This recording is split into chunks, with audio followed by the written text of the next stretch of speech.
તો ગેરકાયદેસર દબાણ કરેલા લોકોની સામે હવે ગુજરાતમાં ઠેર ઠેર કાર્યવાહી થઈ રહી છે। ત્યારે ભાવનગરમાં દબાણ હટાવ કામગીરીનો કેટલાક લોકોએ વિરોધ કર્યો।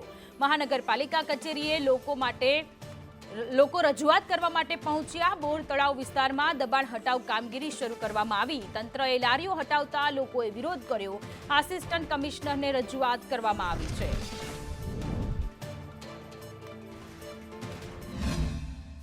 તહેવારોમાં ધંધો કરવા આપશે અને પછી આગળ શું વ્યવસ્થા થાય અમને જાણ કરશે, એટલે એના વિશે અમને ખ્યાલ આવશે કે આગળ કઈ રીતે કરવું અમારે, કે આગળ ધંધો કઈ રીતે ક્યાં પથ્થરના આપે છે, જગ્યામાં કદાચ થોડો ઘણો ફેરફાર થાય કે પછી બીજો કાંઈ નિર્ણય BMC લે છે એવું અત્યારે હાલ અધિકારીઓએ કીધેલું છે। પણ આગળ જતા 100% મને એવો વિશ્વાસ છે કે ત્યાં ઘણી બધી જે જગ્યાઓ ખુલ્લી છે એમાં વ્યવસ્થા થઈ કેવું છે, તો એવી રજૂઆત કરી છે કે અમે અહીં શાકભાજીનો વેપાર કરવી છે।